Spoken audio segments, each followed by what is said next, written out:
સાહેબ આટલું સુંદર મજાનું ઓડિયન્સ છો અને આટલું સરસ મજાનું માધ્યમ છે, ત્યારે એક પ્રસંગ કહેવાનું મન થાય છે.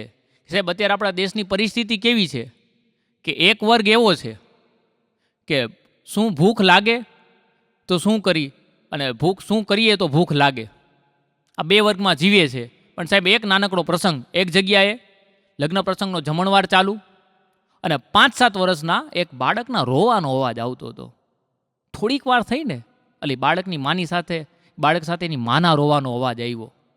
એટલે એક બેને જેને પૂછ્યું, બાઈ કાં રોવે છે? તો કે મારો મુનિયો જો ને છેલ્લા કેટલાય દિવસથી જમતો નથી ને એની મને ચિંતા બહુ થાય છે. અરે બેન એમાં મૂંઝામાં, ઓલા સામેના ટેબલ ઉપર જે જમે છે ને એ આ પરિવારના ખૂબ સારા ડૉક્ટર છે. મારો મુનિયો જમતો નહોતો, પણ ડૉક્ટર સાહેબની દવા લીધી ને તો મારા મુનિયાને ભૂખ લાગવા માંડી, હવે નિરાતે જમવા માંડ્યો છે રેગ્યુલર. આ બાજુ બાઈની વાત પૂરી થઈને વાં સાહેબનો જમણવાર પૂરો થયો. સાહેબ વોશ બેસિનમાં ડીશ મૂકવા ગયા ને એટલે આ બાઈના દીકરાને લઈને ત્યાં પહોંચી અને કીધું કે માફ કરજો સાહેબ, આજે તો આ પ્રસંગમાં આવ્યા છો. એટલે દવાખાના ક્લિનિકની વાત ન થાય, પણ એક માં છું ને એટલે રહી નથી શકતી. ઓલા બેને મને તમારો રેફરન્સ આપ્યો છે, આ મારો દીકરો છેલ્લા કેટલાય દિવસથી જમતો નથી. ડૉક્ટર કહે કાંઈ વાંધો નહીં બેન, આ મારું ક્લિનિકનું કાર્ડ છે, તમે ગમે ત્યારે તમારા દીકરાને લઈને આવજો, હું તમારા દીકરાને દવા આપીશ, તમારા દીકરાને ભૂખ લાગવા માંડશે અને રેગ્યુલર જમવા માંડશે. બાય કાર્ડ લઈને હાલતી થઈને સાહેબે વોશ બેસિનમાં ડીશ મૂકી અને જેવા હાલતા થયા તો આ સમગ્ર ઘટના વોશ બેસિનની બાજુમાં પાણીના કાઉન્ટર ઉપર એક 12-13 વર્ષની દીકરી આખી ઘટના જોઈ અને સાંભળી. અને દીકરી સાહેબની પાછળ ગઈને કીધું, સાહેબ 1 મિનિટ ઊભા રહેશો? સાહેબ ઊભા રહીને કીધું, બોલ ને બેટા. સાહેબ મારું નામ ગીતા છે, મારો બાપ મરી ગયો છે ને મારી મા બીમાર છે ને મારો ભાઈ નાનો છે, હું એકલી કામ કરું છું ને તો સાહેબ મારા ઘરનું પૂરું નથી થતું. હે સાહેબ એવી કોઈ દવા ખરી કે જેનાથી ભૂખ ન લાગે?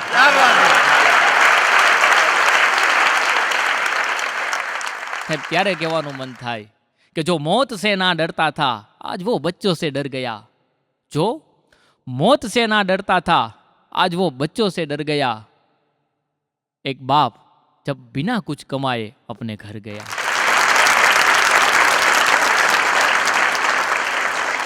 પણ સાહેબ આ છાપાવાળા અઘરા હોય છે, એવા એવા સમાચાર છાપે ને આપણને ગોટે ચડાવી દે. હમણાં છાપું વાંચતો હતો ને તો છાપામાં સમાચાર હતા કે ગઈકાલે ગાયત્રી મંદિરમાંથી 40,000 રૂપિયા રોકડા અને પૂજારીના મંતર બોલવાના ચોપડા લઈને ચોર છું મંતર. અને બાજુમાં આવડી કમથી નાટકની જાહેરાત હતી કે અમે લઈ ગયા ને તમે રહી ગયા. હમણાં એક 60 વર્ષના કાકાએ પોતાના લગ્ન કરવા માટે છાપામાં જાહેરાત દીધી તો બીજા દિવસે વોટ્સઅપમાં મેસેજ આવ્યો કે કાકા આ ઉંમરમાં રિશ્તા નહીં ફરિશ્તા આવે. હમણાં છાપામાં જાહેરાત હતી કે મીઠાઈ બનાવવાના કારીગરની જરૂર છે, નીચે લખ્યું હતું કે લાયકાત ડાયાબિટીસ હોવી જરૂરી. અગરા છે ને હમણાં અમદાવાદ પ્રોગ્રામ દેવા જતો હતો તો ટ્રેનમાં જતો તો મારી બાજુમાં એક ભાઈ બેઠા હતા, તો છાપાવાળો નીકળ્યો ને તો 5નો સિક્કો લઈ એને છાપું લીધું, તો છાપું વાંચતા વાંચતા દાંત કાઢવા માંડ્યા. એટલે મને એમ થયું કે લાવ ને પૂછું કંઈક સારી વાત એ છે કે જોક્સ એ છે તો પ્રોગ્રામમાં કેવા થાય. એટલે મેં કીધું વડીલ કંઈ જોક્સ વાંચ્યો? મને કે ના કે છાપાવાળાને 5નો ખોટો સિક્કો બટકાવી દીધો. આન મોંઘવારી નડે. થોડીક વાર થઈને તો પાછા દાંત કાઢતા. મેં કીધું વડીલ હવે કાંઈ જોક્સ વાંચ્યો? મેં કે ના કે મારા બેટાએ 8 દી પહેલાનું છાપું આપી દીધું. હોય ને શેરની માથે સવા શેર. જો હવે આ મોડર્ન યુગ થઈ ગયો છે. પેલા આ ગામડામાં આવું કંઈ હતું ને, ગામડામાં શું હતું, એક છોકરો ભણેલો હોય, બધા ભાભલાવરીએ ને ચોરે બધા બેઠા હોય અને એમાં છાપો હોય ને છોકરો જુવાનીઓ વાંચતો હોય જે ભણેલો હોય ને બધા ભાભલાઓ વાંચતા સાંભળતા હોય. તો એમાં એક જુવાનીઓ છાપું વાંચતો હતો કે રાજકોટની અંદર કમળાએ 20 જણાનો ભોગ લીધો. તો એક ભાભો બીડી ઠૂઠું પીતા પીતા કે મારી બેટી કમળા હૈસે લોટકીઓ. હવે ઓલો કમળા રોગનું કે આ કમળા સમજે. અઘરું છે સાહેબ, અને આ ડોક્ટરોએ ગોટે ચડાવી દે. હા, ખાલી સલાહ આપીને બોલો, દવા કે કાંઈ ન આપે ને ખાલી સલાહ આપીને પૈસા લઈ લે. હમણાં એક બેન થયા ને ગયા દવાખાને કે ડૉક્ટર સાહેબ મારો દીકરો રહ્યો ને એ મોઢામાંથી અંગૂઠો નથી કાઢતો. તો ડૉક્ટર કે કામ કરો એની ચડી થોડીક ઢીલી સીવડાવી નાખો. તમે ક્યાં જઈને કહો છો? હમણાં તો એક ભાઈનું ઓપરેશન હતું ને, તેના ઓપરેશન ટેબલની બાજુમાં એક હાર પડ્યો હતો. એટલે દર્દી કીધું કે હાર કોના માટે છે? તો ડૉક્ટર કે કે ઓપરેશન સફળ થઈ જાય ને તો મારા માટે, અને ઓપરેશન સફળ ન થાય તો તારા માટે. દર્દી ભાગ્યો, ઓપરેશન થિયેટરમાંથી ભાગ્યો. એક જોડો હમણાં ડૉક્ટર પાસે ગયો કે ડૉક્ટર સાહેબ, હું કપની અંદર કોફી પીઉં છું ને તો મારી આંખમાં કંઈક ખટકતું હોય ને એવું લાગે છે. તો ડૉક્ટર કે કામ કરો, હવે જ્યારે તમે કપમાં કોફી પીવો ને ત્યારે કપમાંથી ચમચી બહાર કાઢી નાખજો. અઘરા છે. એક જણો રહ્યો ને એ હમણાં ઓપરેશન થિયેટરમાંથી ભાગ્યો ને એના ભાઈબંધ પાસે વયો ગયો. એના ભાઈબંધ કે એટલે આજે તો તારું ઓપરેશન હતું ને? કે હા, એ કે પણ કે નર્સ એમ કહેતી હતી કે આમાં કે મુંજાવાય નહીં, કે બીવાય નહીં, કે આ તો સાવ સામાન્ય ઓપરેશન છે, હાવ હેલું છે, આમાં આટલી બધી ચિંતા જ ન કરવાની હોય. તેનો ભાઈબંધ કે સાચી વાત છે, નર્સ હોય ને એ તો દર્દીને આશ્વાસન આપે. ઓલો કે સાંભળ તો ખરા, કે નર્સ કે મને નહીં કે ડૉક્ટરને કહેતી હતી. ગુજરાવી દે ને ગમે એને. હમણાં તો એક ડૉક્ટર એક દર્દીને કે મોટા તું આ દુનિયામાં છેલ્લી 2 કલાક જ જીવીશ, તારી કોઈ છેલ્લી ઈચ્છા? તો દર્દીને સ્ટ્રેચર ઉપર પૈડા કે સાહેબ મને કોઈક હારા ડૉક્ટર પાસે લઈ જાવ ને. અઘરા છે સાહેબ. હમણાં તો એક ડૉક્ટર છે ને દર્દીને કહેતા હતા કે તું મુંજામાં કે આ ભયંકર બીમારી મને હતી, આ હું હાજો થઈ ગયો. તો દર્દી કે પણ સાહેબ કે તમારું ઓપરેશન તો કોઈક બીજા હારા ડૉક્ટરે કર્યું હોય છે. અઘરા છે સાહેબ. અને અદાલતની મજા હોય છે. હા, હમણાં તો અદાલતમાં જજ સાહેબે એક બેનને કીધું કે તમે તમારા પતિને દસ્તાનો છૂટો ઘા માર્યો, એ અકસ્માત છે? બેન કે હા સાહેબ 100% અકસ્માત. મેં દસ્તાનો છૂટો ઘા મારી હાહુન મારવા કર્યો તો મારો ધણી વચ્ચે આવી ગયો. હવે હાહુન લાગ્યો તો વગર સિરિયસ સ્વર્ગે વહી જાત ને. હમણાં તો જજ સાહેબે એક જણાને પૂછ્યું કે લા તને શિયાળાથી એટલી નફરત શું છે? બોલો કે સાહેબ કે શિયાળામાં બધા કે ખીચામાં હાથ નાખીને ફરતા હોય, મારો ધંધો ભાંગી જાય, ખીચા કાતરું હતો. હમણાં જજ સાહેબે એક બેનને કીધું કે તમે તમારા ઘરવાળાને ખુરશી હું કામ મારી? તો એ બેન કે સાહેબ કે ટેબલ વીપડું નહીં એટલે. આને તમે ક્યાં જઈને પહોંચો? હમણાં જજ સાહેબ એક બેનને કે તમે તમારા ઘરવાળાની ચાની અંદર ઝેર નાખ્યું, તમને દયા ન આવી? એ બેન કે આવી ને દયા. મારા ઘરવાળે કીધું કે હજી એક કપ આપો. અઘરું છે હો સાહેબ આ બધું.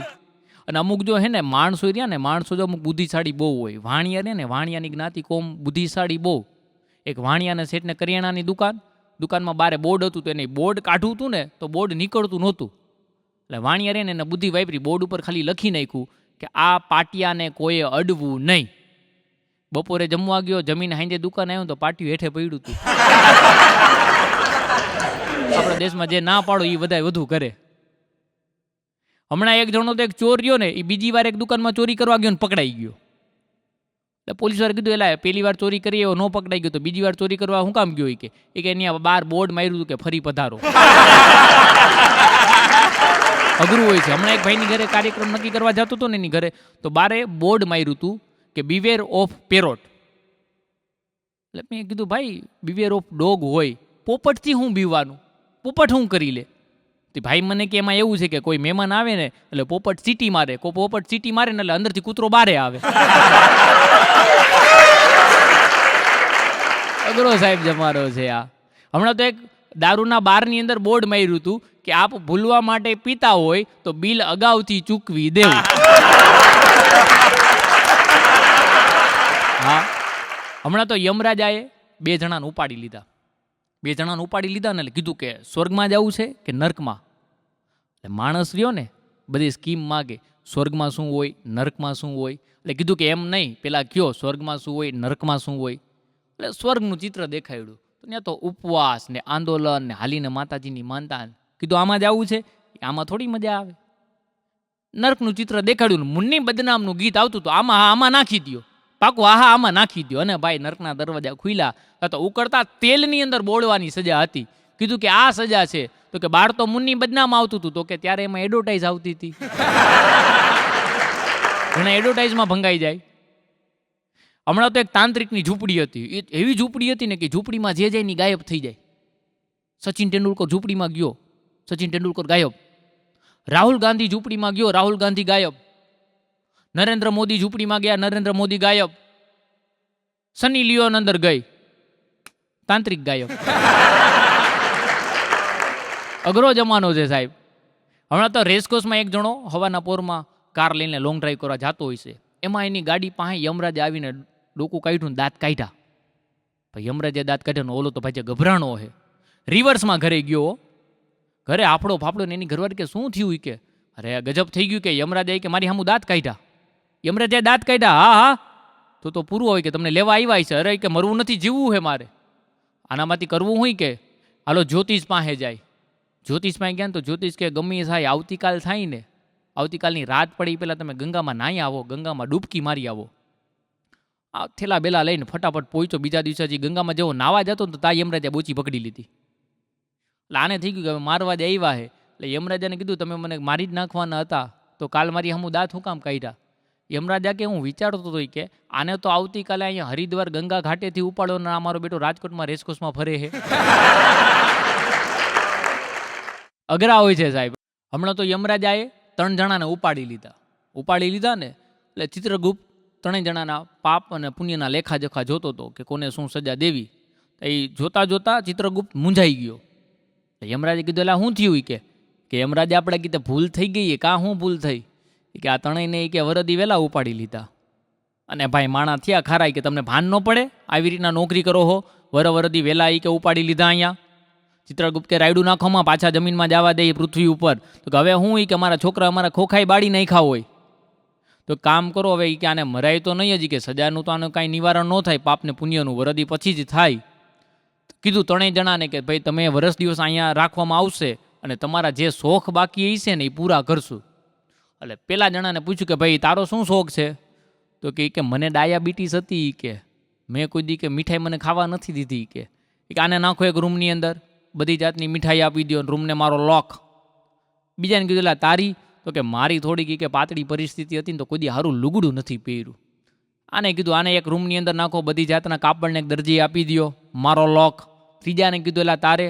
તો કે મને કે શ્વાસ દમનો બીમારી હતો, કે મને કોઈ દી કે બીડી કે સિગરેટ પીવા નથી દીધી, કે આને બધી જાતની સિગરેટને બીડી આપી દો, નાખો રૂમમાં મારો લોક. વરદી થયું ભાઈ અને દરવાજો ખોલ્યા. એટલે ઓલા મીઠાઈવાળાનો દરવાજો ખોલ્યો ને મારો બેટો તો ગલોલા જેવો થઈ ગયો તો મીઠાઈ ખાઈને તાજો માજો. પછી ઓલા કપડાવાળાનો ખોલ્યો ને તો જેવો દરવાજો ખોલ્યો ને તો જીન્સ બીન્સ ને ટી-શર્ટ બીશર્ટ ઠપકારીને અપ ટુ ડેટ થઈને આવતો હતો. પછી ઓલા બીડીવાળાનો ખોલ્યો ને તો એ તો નિમાણો થઈને બેઠો તો ખૂણામાં. તો ઓલા કીધું એટલે તે વરદી કે બીડીયું ન પીધી? એ કે ક્યાંથી પીવી યાર, કે ઉતાવળમાં બાકસ માંગતા ભૂલી ગયો તો.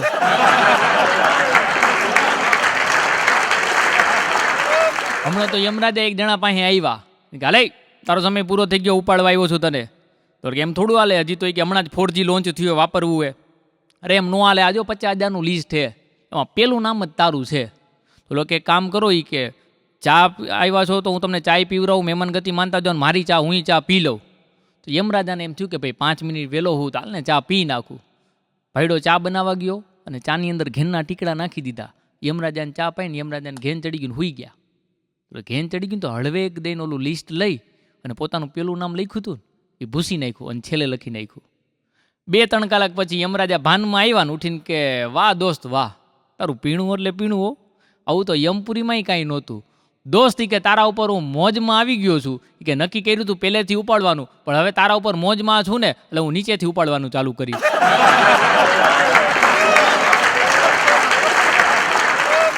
આવી ગયો આટીમાં.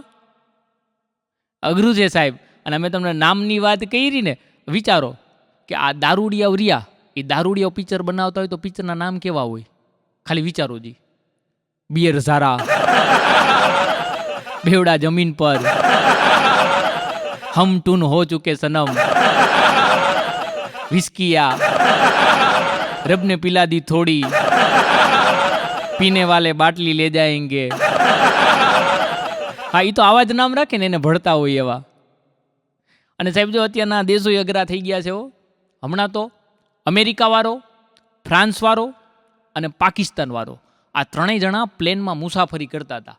તેમાં પ્લેન હવામાનમાં ક્યાંક ગોટે ચડી ગયું તો 3 જણા અંદરો અંદર ગણગણ કરવા માંડ્યા કે શું આવ્યું શું આવ્યું શું આવ્યું. એટલે અમેરિકાવાળા ઊભા રહ્યું કે જોઈ લઉં શું આવ્યું. અમેરિકાવાળા બારીની બહાર હાથ નાખ્યો, હાથ અંદર લઈ લીધો, કે મોટા અમારું અમેરિકા છે. તો કે કેવી રીતે ખબર? તો કે મારો હાથ રહ્યો ને એ સ્ટેચ્યુ ઓફ લિબર્ટી નડી ગયો. આન્સર કે ઉભા રે, એમ નક્કી કરો મારો વારો બાકી છે. ફ્રાન્સવાળાએ બારીની બહાર હાથ નાખ્યો, હાથ અંદર લઈ લીધો. એ કે મોટા કે તમારું અમેરિકા નથી, આ તો અમારું ફ્રાન્સ છે. તો કે કેવી રીતે ખબર? તો કે મારો હાથ એફિલ ટાવરને અડી ગયો. પાકિસ્તાન કે ઉભા રહ્યો, એમ તમે નક્કી કરોમાં, મારો વારો બાકી છે. પાકિસ્તાન વાળાએ બારીની બહાર હાથ નાખ્યો, હાથ અંદર લઈ લીધો. એ કે મોટા અમેરિકા નથી ને ફ્રાન્સે નથી, આ તો અમારું પાકિસ્તાન છે. તો કે કેવી રીતે ખબર? તો કે મેં કાંડા ઘડિયાળ પહેરી હતી, કોકે કાઢી લીધી. અઘરો જમાનો છે સાહેબ. હા, હમણાં તો વચમાં રહ્યા ને ચીન વાળાએ ચોર પકડવાનું મશીન બનાવ્યું, તો અમેરિકામાં નાખ્યું ને 1 કલાકમાં 20 ચોર પકડાઈ ગયા. લંડનમાં નાખ્યું 1 કલાકમાં 30 ચોર પકડાઈ ગયા. ભારતમાં નાખ્યું કોક મશીન જ ચોરી ગયું. અઘરો દેશ છે સાહેબ. હમણાં અમેરિકા વાળો, ફ્રાન્સ વાળો અને આપણો ભારત વાળો, આ ત્રણેય જણાના સમુદ્ર મંત્રી સ્ટીમરમાં બેસીને એક મિટિંગ કરવા માટે જતા હતા. અને એમાં એક જીન પ્રગટ થયું. જીન પ્રગટ થયું ને એટલે જીને કે તમને ત્રણેયને હું ખાઈ જઈશ. બાકી એમને તમે થોડા કંઈ ખાઈ જાઓ, કંઈ વગર વાક, કંઈ ગુનામાં નથી, એવા વાક નથી. જીનને એમ થયું કે હમણાં આટીમાં લઈ નાખું. તો જીન કે કાંઈ વાંધો નહીં, તમે ત્રણેય જણા પાણીની અંદર એવી વસ્તુ નાખો જે મન મળવી ન જોઈ, જો મને મળી તો હું ખાઈ જઈશ. તો અમેરિકાવાળા આમ તેમ જોયું તો ત્યાં ટેબલ ઉપર ટાચણી પડી હતી. ટાચણી લઈને નાખી પાણીમાં. જીન અંદર ગયો, ટાચણી લઈ આવ્યો, અમેરિકાવાળાને ખાઈ ગયો. ફ્રાન્સવાળા આમ તેમ જોયું તો ફ્રાન્સવાળા એના માથાનો વાળ તોડીને નાખ્યો પાણીમાં. વાળ ઝીણો હોય, થોડીક વાર લાગી ગઈ. જીન વાળ ગોત્યો, ફ્રાન્સવાળાને ખાઈ ગયો. પછી ભારતવાળો રહ્યો ને, એને એના ખીચામાંથી હાથ નાખીને આમ અંદર કંઈક નાખ્યું. તો જીન ગયું ગોઈતું કાંઈ મળ્યું નહીં. 3-4 કલાકે આવ્યું ને ભારતવાળાને કેટલા તે નાખ્યું પાણી મળ્યું નહીં. તો કે મેં તો માથામાં દુખાવાની ટીકડી નાખી. પાણીમાં નાખ્યા ભેગી ઓગરી ગઈ. અદ્ભુત બુદ્ધિશાળી છે સાહેબ. હમણાં તો એક ભાઈ ભેગા થયા ને, 7-8 વર્ષ પહેલાં એને મળ્યો હતો. ના ભાઈને પછી ચશ્મા આવી ગયા છે. એટલે મેં કીધું વડીલા, ચશ્મામાં તમે ઓળખાતા નથી હો. તો મન કે નહીં પહેરું તો તું નહીં ઓળખા. અઘરા છે સાહેબ. હમણાં તો પોલીસવાળા રહ્યા ને, એ ચોરને કે ગેલા તું ખોટું બોલીશ ને તો તું નર્કમાં જઈશ. તો ચોર કે પણ સાહેબ કે સાચું બોલીશ તો જેલમાં જઈશ, એનું શું? અદ્ભુત છે સાહેબ. હમણાં તો 2 જણાને ઉપાડી લીધા ને, એટલે કીધું કે ભાઈ નર્કમાં છો, તમને સજા થશે. તો માણસ કે એમ સજા નહીં, પેલા દેખાડો સજા કઈ કઈ છે. કે કાંઈ વાંધો નહીં, સજા દેખાડી. પેલી સજા કીધું કે તેલ ઉકળે છે ગરમ, એની અંદર નાખશું. આમાં ન જવાય, કે આમાં તો ન મજા આવે, કંઈક થવા માંડે, કે શરીર આખું દાજી જાય. કાંઈ વાંધો નહીં, મુંજાવમાં ઘણી બધી સજાઓ છે. એનાથી આગળ ગયા ને તો આમાં હાથના આંગળા રાખી અને એના ઉપર મોટા મોટા બેલા મારતા હતા. આ તો કે આમાં કંઈક થવા માંડે. કાંઈ વાંધો નહીં, મુંજાવમાં ઘણી બધી સજા છે. તો એનાથી આગળ ગયા ને તો ગારા કીચડની અંદર કમર સુધી માણસો ઊભા હતા. તો કે આમાં તો આમાં નાખી દો, કે પાકું, અરે નાખી દો, પાકું ને, અરે આમાં નાખી દો, આમાં મજા આવશે. તો 2ને ઉપાડીને અંદર નાખ્યા ને, તો એની અંદર 5-6 જણા હતા ને, એ દાંત કાઢવા માંડ્યા. આ 2 જણા કીધું તમે દાંત કાં કાઢો? કે મૂર્ખાવી કે અત્યારે રિસેસ પડ્યો, કે આમાં તો ઊંધા માથે રહેવાની સજા છે. ગાર્ડિયન તમે ક્યાં જઈને પૂછો. પણ સાહેબ આપણો ભારત દેશ કેવો સભ્યતાનો દેશ, સંસ્કૃતિનો દેશ, સંસ્કારનો દેશ. કાનૂનમાં તું કુદરત તણા દખલ ન કર, અને શ્રદ્ધાનું હોય કામ ત્યાં અકલ ન કર. કાનૂનમાં તું કુદરત તણા દખલ ન કર, અને શ્રદ્ધાનું હોય કામ ત્યાં અકલ ન કર. સંસ્કૃતિ આપણી સોના સમી છે, આમ પશ્ચિમની તું આંધળી નકલ ન કર. સાહેબ ઘણાય કહેતા હોય કે સંસ્કાર ભણવાથી આવે. સાહેબ ભણવાથી જ્ઞાન વધે, પણ સંસ્કાર તો કાં તમારા લોહીના હોય, સંસ્કાર તો કાં તમારા કુળના હોય, ને સંસ્કાર તો કાં તમારી સંગતના હોય. એક તમને નાનકડો પ્રસંગ કેવો છે. એક બેંક મેનેજર દરજાનો માણસ પોતાની ગાડી સર્વિસમાં ગઈ હતી અને બેંકે જવા માટે તૈયાર થતો હતો. અને એના બાળકે જીદ કરી કે પપ્પા મને મોબાઈલ લઈ દો, મારે મોબાઈલ લેવો છે. એટલે એના બાપે કીધું કે હા બેટા, તારા હાટું મોબાઈલ લઈ આવીશ. ઓટો રિક્ષા કરી અને બેંકે જવા નીકળો. બેંકે પોતાનું રૂટીન કામ ઓફિસમાં કરવા માંડ્યો. 2:30 થયા ને, ટેબલ ઉપર એક મોબાઈલ પડ્યો હતો. અને એને જોયું મોબાઈલ કોક ભૂલી ગયું છે. પછી વિચાર આવ્યો મોબાઈલ લઈ લઉં. પછી પોતાની જાત સાથે વાત કરે તો ચોરી કરી કહેવાય. પછી કીધું ના, ક્યાં ચોરી કરી કહેવાય. પછી પાછો વિચારો કે બાળકે મંગાવ્યો છે મોબાઈલ લઈને નાખ્યો ખીચામાં. બેંકેથી છૂટ્યો રિક્ષા કરીને પાછો ઘરે આવ્યો, દરવાજો ખોલ્યો, એનો છોકરો મોબાઈલ જોઈ ગયો કે વાહ પપ્પા તમે મારા માટે મોબાઈલ લઈ આવ્યા. છોકરો મોબાઈલ લઈને રમતો વયો ગયો બારે. અને એની ઘરવાળીને ખીજાણી કે એ તો બાળક છે, એ તો જીદ કરે, એને થોડો મોબાઈલ લઈ લેવાય.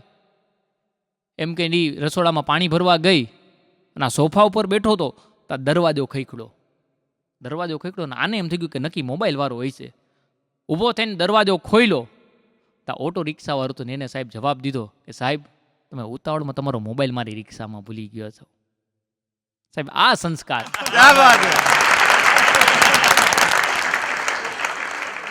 અને છેલ્લે મારા મિત્ર વિરલભાઈ શુક્લના શબ્દોથી મારા શબ્દને વિરામ આપું કે સદા હસતા રહો, રમતા રહો એવી દુઆ મારી.